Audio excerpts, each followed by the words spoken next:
왜 가만히 있는데도 키가 줄까요? 왜 밤마다 쥐가 나고 무릎이 시큰거릴까요? 왜 조금만 걸어도 피곤하고 허리가 쉽게 굽을까요?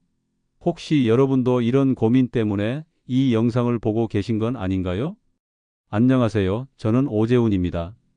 지난 25년간 뼈 재생 신호를 추적하며 수천 명의 어르신을 직접 만나왔습니다. 연구실에서 나와 현장에서 실제 분들을 상담하면서 제가 깨달은 건 이 모든 질문의 답이 바로 골다공증과 뼈 약화에 있다는 겁니다. 많은 분들이 나이가 들면 당연히 키가 줄고 허리가 굽는다고 생각하세요. 하지만 그게 아닙니다. 뼈가 약해지는 건 자연스러운 노화가 아니라 잘못된 습관 때문인 경우가 대부분이에요. 칼슘제만 열심히 챙기면 될 거라고 생각하시는 분들도 많은데 이것도 큰 오해입니다. 오늘은 칼슘제를 먹어도 뼈가 약해지는 진짜 이유와 80세, 90세가 되어도 뼈를 단단히 지킬 수 있는 생활 습관을 구체적으로 알려드리겠습니다. 제가 25년간 현장에서 확인한 실제 사례들과 함께 말이죠. 특히 오늘 영상에서는 여러분이 생각지도 못한 뼈를 약하게 만드는 일상 습관들을 6가지로 정리해서 알려드릴 겁니다. 그리고 뼈를 강화하는 구체적인 실천법까지 완전히 공개할 예정이에요. 지금까지 뼈 건강에 대해 잘못 알고 계셨던 부분들이 오늘 확실히 정리가 될 거예요. 여러분도 비슷한 고민이 있으셨다면 댓글로 어떤 증상이 가장 걱정되시는지 경험을 나눠주세요. 제가 상담실에서 만난 김영애 72세 어머님 이야기를 먼저 들려드리고 싶어요. 이분은 정말 성실하게 건강관리를 하시던 분이었습니다. 매일 아침 우유 한 잔과 칼슘제를 빠뜨리지 않고 챙기셨고 멸치도 자주 드셨어요. 병원에서 권한 칼슘 보충제도 꼬박 갬박 드시고 뼈에 좋다는 건강식품도 여러 가지 챙기셨죠. 본인은 뼈가 튼튼하다고 확신하고 계셨어요.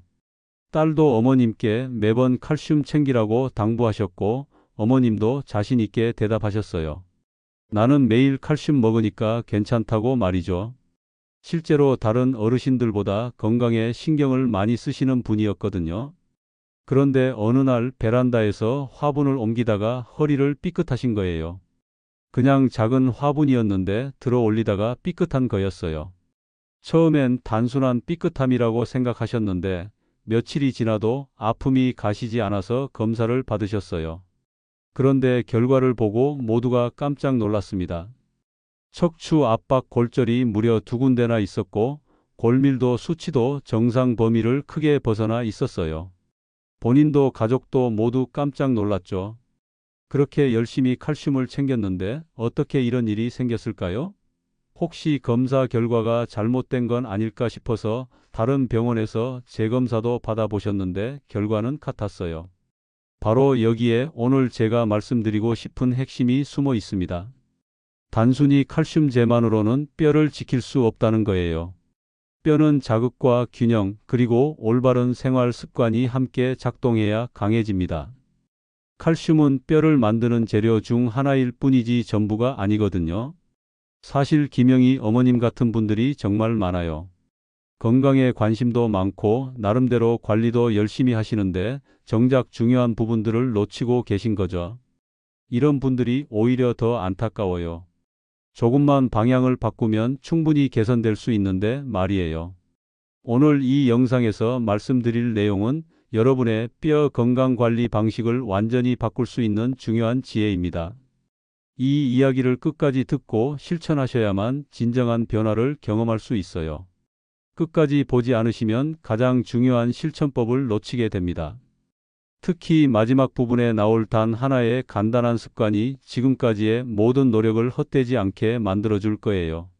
이런 중요한 정보를 더 많은 분들이 알 수 있도록 구독과 좋아요로 응원해 주세요. 혹시 아직 구독과 좋아요를 누르지 않으셨다면 지금 바로 눌러주세요. 이 채널은 여러분의 건강한 노년을 진심으로 응원합니다. 끝까지 보시면 왜 지금 당장 여러분의 작은 습관을 바꿔야 하는지 분명하게 깨닫게 되실 겁니다. 김영희 어머님은 제가 알려드린 방법들을 실천하신 뒤 6개월 만에 골밀도가 눈에 띄게 개선되셨어요. 지금은 손자와 함께 등산도 다니실 정도로 건강해지셨습니다. 김영희 어머님처럼 열심히 관리하고 계시는 분들도 놓치고 있는 부분들이 분명히 있어요. 마지막에 나올 단 하나의 습관이 모든 것을 바꿀 수 있습니다. 여러분의 식습관과 운동 습관을 바꾸는 작은 실천만으로도 충분히 일어날 수 있는 일이죠. 뒤에 나올 실천법들을 모르시면 지금까지의 노력이 의미 없어질 수 있어요. 그래서 이제는 우리 일상에서 뼈와 직접 연결되는 위험 요소들을 하나씩 구체적으로 짚어보겠습니다. 뼈를 약하게 만드는 일상 속 위험 요소들을 지금부터 하나씩 살펴보겠습니다. 첫 번째로 많은 분들이 가장 큰 착각을 하고 계시는 부분이 바로 칼슘제만 믿는 습관이에요. 칼슘은 집을 지을 때 벽돌과 같은 역할을 합니다. 하지만 벽돌만으로는 집이 완성되지 않죠. 뼈를 지탱하는 철근과 시멘트 역할을 하는 영양소들이 함께 필요해요. 바로 비타민 D, 비타민 K, 마그네슘, 그리고 단백질입니다. 한국보건의료연구원 보고서를 보면 칼슘만 단독으로 섭취했을 때는 골절 예방 효과가 미미했다고 나와 있어요. 특히 비타민 D가 없으면 칼슘 흡수율이 10%밖에 안 돼요. 아무리 많은 칼슘을 먹어도 대부분이 그냥 몸 밖으로 빠져나가는 거죠. 비타민 K는 칼슘이 뼈로 제대로 가도록 안내하는 역할을 하고, 마그네슘은 칼슘과 함께 작용해서 뼈를 단단하게 만듭니다. 제가 상담한 박정자 70세님 사례를 보면 더 명확해집니다. 이분은 10년간 매일 칼슘제를 챙겨서 드셨어요. 하루에 1000mg씩 빠뜨리지 않고 드셨거든요. 그런데 골밀도 검사를 해보니 수치가 계속 떨어지고 있었던 거예요. 정말 답답하셨죠? 상담을 해보니 칼슘제만 드시고 다른 건 전혀 신경 쓰지 않으셨더라고요. 비타민 D도 부족하고 단백질 섭취도 많이 부족했어요. 이후에 칼슘제와 함께 비타민 D 보충제를 추가하고 단백질 섭취를 늘리고 케일, 브로콜리 같은 녹색 채소를 많이 드시면서 규칙적인 운동을 병행하자 6개월 만에 수치가 눈에 띄게 회복되기 시작했습니다. 칼슘제에만 의존하지 마시고 케일, 브로콜리 같은 녹색 채소와 생선, 두부 같은 단백질, 그리고 햇빛을 함께 챙기시길 권해드려요. 여기서 주의할 점은 칼슘제를 과다 복용하면 오히려 혈관에 침착돼서 심혈관 질환 위험이 높아진다는 겁니다. 하루 1500mg을 넘지 않도록 주의하세요. 혹시 지금 칼슘제만 열심히 챙기고 계시진 않으신가요? 두 번째로 많은 어르신들이 빠지는 함정이 바로 운동을 피하는 습관입니다. 넘어질까봐 무서워서 움직이지 않으려고 하시는데 이게 오히려 독이 돼요. 뼈는 자극을 받아야 단단해집니다. 움직이지 않으면 오히려 더 약해져요. 이걸 증명하는 가장 극단적인 예가 바로 우주 비행사들이에요.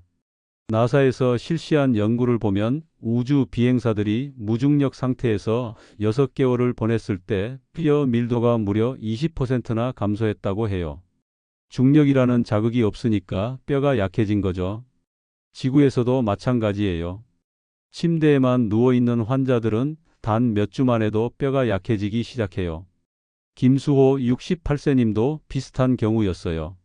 한 번 넘어져서 다친 경험이 있으셔서 낙상이 너무 두려우셨던 거예요. 그래서 운동을 완전히 피하고 집에서만 조용히 지내셨는데 1년 만에 골밀도 검사를 해보니 수치가 급격히 감소했습니다. 근육량도 함께 줄어들어서 오히려 넘어질 위험이 더 커진 상황이었어요. 이후에 안전한 운동부터 천천히 시작하셨어요. 벽을 짚고 하는 팔굽혀 펴기와 발뒤꿈치 찢기 운동을 하루 10분씩 시작하자 3개월 만에 서서히 회복이 시작됐고 6개월 후에는 계단도 훨씬 수월하게 오르내리실 수 있게 됐어요. 벽 팔굽혀 펴기나 발뒤꿈치 찢기, 한 발로 서기 같은 안전한 자극 운동을 권해드려요. 무리한 체중 운동은 절대 금물이고요. 균형을 잃지 않게 벽이나 의자를 꼭 잡고 시작하세요. 혹시 운동이 무서워서 피하고 계신가요? 세 번째 위험 요소는 햇빛 부족입니다. 아무리 칼슘을 많이 먹어도 비타민 D가 부족하면 칼슘 흡수가 제대로 되지 않아요. 국내 60대 이상 인구의 70% 이상이 비타민 D 부족 상태라는 조사 결과가 있습니다. 특히 겨울철에는 80% 이상이 부족 상태라고 해요. 비타민 D는 피부에서 햇빛을 받아야만 만들어져요. 음식으로는 충분한 양을 섭취하기가 어렵거든요. 그런데 많은 어르신들이 자외선이 나쁘다고 해서 아예 햇빛을 피하시는 경우가 많아요. 물론 과도한 자외선은 피부에 좋지 않지만 적당한 햇빛은 뼈 건강에 필수예요. 이순자 74세님은 매일 우유도 마시고 멸치도 챙겨 드셨는데 골밀도가 계속 낮았어요. 혈액 검사를 해보니 비타민 D 수치가 정상의 절반도 안 됐더라고요. 평소에 집에서만 지내시고 외출할 때도 자외선 차단을 철저히 하셨거든요. 그런데 오전마다 30분씩 햇빛 산책을 꾸준히 하신 뒤부터 비타민 D 수치가 정상 범위로 올라오면서 골밀도도 개선되기 시작했습니다. 3개월 만에 확실한 변화를 보셨어요. 오전 10시부터 오후 3시 사이에 20분 이상은 햇빛을 쬐시는 걸 권해드려요. 피부가 민감하신 분들은 얼굴은 가볍게 가리시되 팔다리는 노출하시면 됩니다.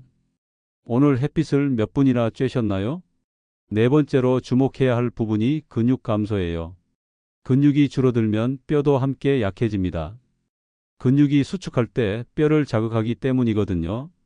악력이 5kg 줄어들 때마다 골절 위험이 33%씩 증가한다는 연구 결과도 있어요. 근육과 뼈는 서로 신호를 주고받으면서 같이 강해지고 같이 약해져요. 근육에서 나오는 호르몬이 뼈를 자극해서 새로운 뼈 조직을 만들도록 신호를 보내거든요. 그런데 근육이 줄어들면 이런 신호도 약해져서 뼈도 자연스럽게 약해집니다. 최재호 77세님의 경우를 보면 악력이 15kg에서 8kg으로 떨어지면서 골다공증이 심해졌어요. 처음엔 관련이 없다고 생각하셨는데 근력 운동을 시작하신 뒤부터 골밀도도 함께 개선되기 시작했습니다. 고무 밴드를 이용한 악력 운동과 가벼운 아령 들기를 꾸준히 하시자 6개월 만에 악력이 12kg까지 회복되셨고 골밀도 수치도 따라서 좋아졌어요. 고무 밴드 잡아당기기나 물병 들기 같은 간단한 근력 운동부터 시작해 보세요. 손목이나 어깨에 통증이 있으신 분들은 절대 무리하지 마시고요. 최근에 악력을 재보신 적이 있으신가요? 5번째 위험 요소는 수면 부족입니다. 성장 호르몬은 밤 10시부터 새벽 2시까지 깊은 수면 중에 분비돼요. 이 호르몬이 뼈 재생에 핵심적인 역할을 합니다. 서울대 연구팀에서도 수면이 부족하면 뼈 재생 신호가 줄어든다는 결과를 발표했어요. 수면 중에는 뼈를 파괴하는 세포의 활동은 줄어들고 뼈를 만드는 세포의 활동은 활발해져요. 그런데 늦게 자거나 잠을 제대로 못 자면 이 균형이 깨져서 뼈가 약해집니다. 특히 깊은 잠을 자야 성장 호르몬이 제대로 분비돼요. 장미자 69세님은 드라마를 보느라 새벽까지 잠을 안 주무시는 습관이 있으셨어요. 하루 수면 시간이 45시간 정도밖에 안 됐거든요. 그런데 골밀도 검사를 해보니 수치가 꽤 낮았어요. 다른 건 다 잘 관리하고 계셨는데 말이죠. 취침 시간을 밤 10시로 앞당기고 78시간 규칙적으로 주무신 뒤부터 호전되기 시작했습니다. 3개월 만에 피로감도 줄어들고 골밀도도 개선 추세를 보이기 시작했어요. 밤 10시 이전에는 잠자리에 드시고 늦은 시간 카페인 섭취는 피하세요. 요즘 보통 몇 시에 주무시나요? 마지막 6번째 위험 요소는 만성염증이에요. 뱃살이 많이 찌거나 당뇨가 있으면 몸에 만성염증이 생기는데 이게 뼈를 파괴합니다. 내장 지방이 많은 사람은 골다공증 위험이 2배 이상 높다는 국내 보고서도 있어요. 만성염증은 뼈를 파괴하는 염증성 물질을 계속 분비해요. 이 물질들이 뼈를 만드는 세포는 방해하고 뼈를 파괴하는 세포는 활성화시킵니다. 특히 내장 지방에서 나오는 염증 물질이 가장 해롭다고 알려져 있어요. 정혜성 66세님은 오랜 음주와 흡연 습관 때문에 뼈 밀도가 -4.0까지 떨어졌어요. 정말 위험한 수준이었죠. 당뇨도 있으셔서 만성 염증 상태였고 배둘레도 100cm가 넘으셨어요. 이후에 금연을 하시고 술도 끊으시면서 기름진 음식을 줄이고 채소와 통곡물을 늘리셨어요. 꾸준한 운동으로 뱃살도 빼시고 당뇨도 관리하시니까 6개월 만에 뼈 밀도 수치가 크게 개선됐습니다. 기름진 음식 대신 채소와 통곡물을 늘리시고 술과 담배를 점진적으로 줄여보세요. 갑자기 식습관을 바꾸기보다는 천천히 줄이는 게 좋습니다. 혹시 술이나 담배가 아직 습관으로 남아있진 않으신가요? 이제 이런 위험 요소들을 하나씩 잡아나가시면 뼈를 강화하는 구체적인 실천법들을 적용할 수 있는 기반이 마련됩니다. 뼈를 강화하는 생활 실천법들을 지금부터 구체적으로 알려드리겠습니다. 가장 먼저 해야 할 일은 하루 15분 뼈 자극 운동을 루틴으로 만드는 거예요. 뼈 두드리기부터 시작해 보세요. 주먹으로 가볍게 정강이와 팔뚝을 두드리는 거예요. 너무 세게 하지 마시고 톡톡 치는 정도면 충분해요. 이렇게 하면 뼈에 진동이 전달되면서 뼈를 만드는 세포들이 활성화됩니다. 하루에 각 부위당 30번씩만 해도 효과가 있어요. 그 다음에 발뒤꿈치 찍기를 해보세요. 제자리에서 발뒤꿈치를 들었다가 바닥에 쿵쿵 찍는 동작이에요. 30번 정도 하시면 됩니다. 이때 무릎을 너무 높이 들지 마시고 발뒤꿈치에 집중해서 찍으시면 돼요. 발목부터 척추까지 모든 뼈에 자극이 전달됩니다. 벽 팔굽혀 펴기도 정말 좋은 운동이에요. 벽에서 팔 길이만큼 떨어져서 벽을 짚고 팔굽혀 펴기를 하는 거죠. 처음엔 5번부터 시작해서 점차 늘려나가세요. 팔과 어깨 뼈에 자극이 가면서 근력도 함께 기를 수 있어요. 한 발 서기는 균형 감각을 기르면서 다리뼈에 자극을 주는 운동이에요. 처음엔 3초부터 시작해서 점차 30초까지 늘려보세요. 중요한 건 안전이니까 반드시 벽이나 의자 근처에서 하세요. 제가 추천하는 루틴은 이래요. 아침에 일어나서 뼈 두드리기 2분, 발뒤꿈치 찍기 1분, 벽 팔굽혀 펴기 2분으로 총 5분. 저녁에는 한 발 서기 2분, 발뒤꿈치 찍기 1분, 뼈 두드리기 2분으로 총 5분. 이렇게 하루 10분만 투자해도 뼈가 달라집니다. 균형이 불안하신 분들은 의자나 벽을 꼭 잡고 하세요. 넘어지면 안 되니까요. 아침에 5분, 저녁에 5분씩 나눠서 꾸준히 루틴화 하시는 게 가장 중요해요. 처음엔 힘들어도 2주만 지나면 자연스러운 습관이 됩니다. 오늘 15분 투자할 준비 되셨나요? 두 번째로 중요한 건 식단에서 녹색 채소와 단백질을 강화하는 거예요. 케일, 브로콜리, 시금치 같은 녹색 채소에는 칼슘뿐만 아니라 비타민 K도 풍부해요. 이 비타민 K가 칼슘이 뼈로 제대로 가도록 도와주는 역할을 합니다. 특히 케일 한 컵에는 하루 필요한 비타민 K의 7배가 들어있어요. 브로콜리는 칼슘과 마그네슘이 균형 있게 들어있고 시금치는 엽산도 풍부해서 뼈 건강에 종합적으로 도움이 됩니다. 멸치는 칼슘의 왕이죠. 멸치 10마리면 우유 한 잔과 비슷한 칼슘을 섭취할 수 있어요. 두부는 식물성 단백질과 칼슘을 동시에 공급해주고 등 푸른 생선은 오메가3와 비타민 D까지 함께 섭취할 수 있어서 뼈 건강에 최고예요. 계란은 완전 단백질이면서 비타민 D도 들어있어요. 특히 계란 노른자에 비타민 D가 집중되어 있으니까 노른자도 꼭 드세요. 요즘 비타민 D 강화 계란도 나오니까 그런 제품을 선택하시는 것도 좋습니다. 여기서 주의할 점은 짠 음식을 줄이셔야 한다는 거예요. 나트륨을 많이 섭취하면 칼슘이 소변으로 빠져나가거든요. 아무리 좋은 걸 먹어도 짜게 먹으면 의미가 없어져요. 국물 음식은 건더기 위주로 드시고 김치나 젓갈류는 적당히 드세요. 하루에 녹색 채소 한 접시, 멸치 한 줌, 계란 2개 정도는 챙기시길 권해드려요. 이 정도만 드셔도 필수 영양소를 충분히 섭취할 수 있어요. 오늘 식단에는 어떤 채소가 들어가셨나요? 세 번째는 햇빛과 비타민 D 관리예요. 햇빛을 20분만 쬐어도 비타민 D 보충제 하루치와 비슷한 효과를 얻을 수 있어요. 특히 오전 10시부터 오후 2시 사이에 햇빛이 가장 효과적입니다. 햇빛을 쬐을 때는 팔다리를 노출하시는 게 좋아요.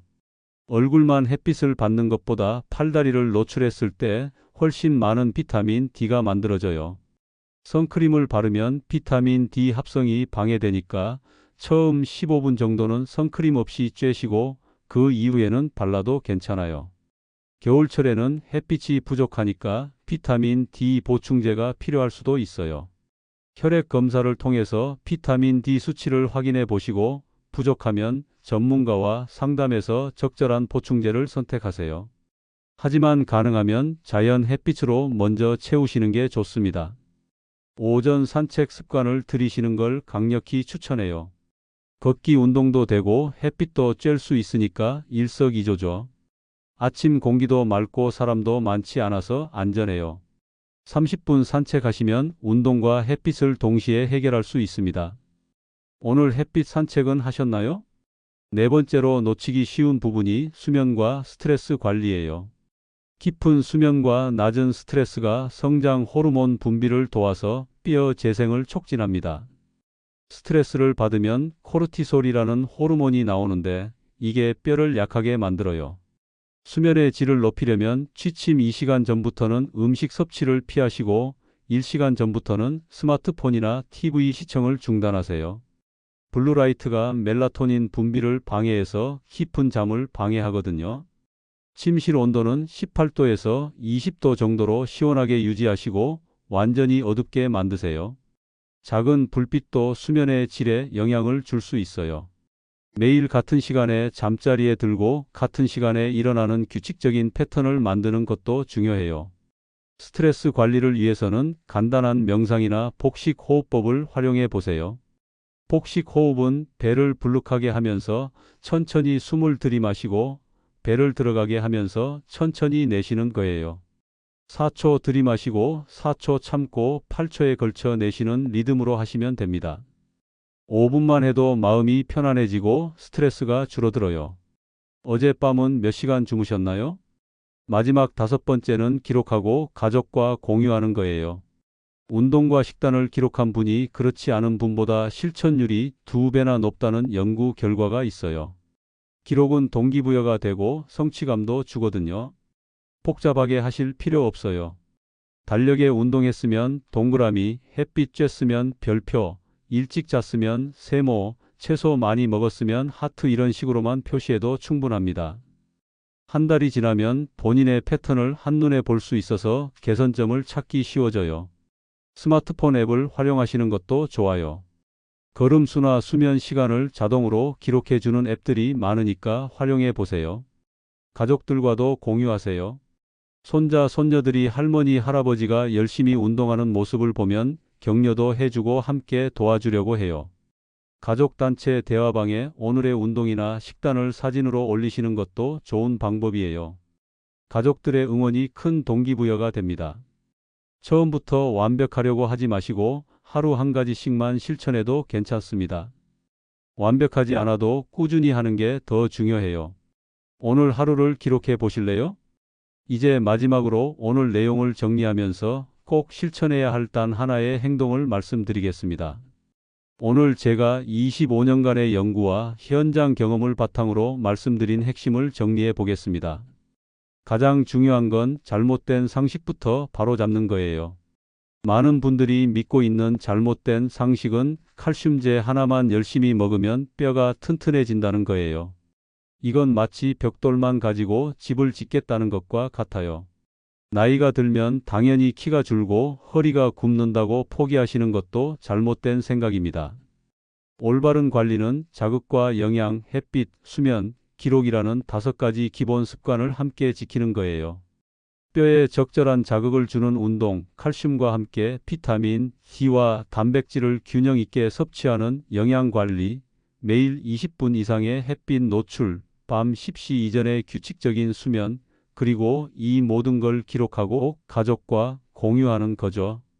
방치했을 때와 제대로 관리했을 때의 차이는 정말 극명해요. 방치하면 작은 낙상 하나에도 삶의 질이 완전히 무너집니다.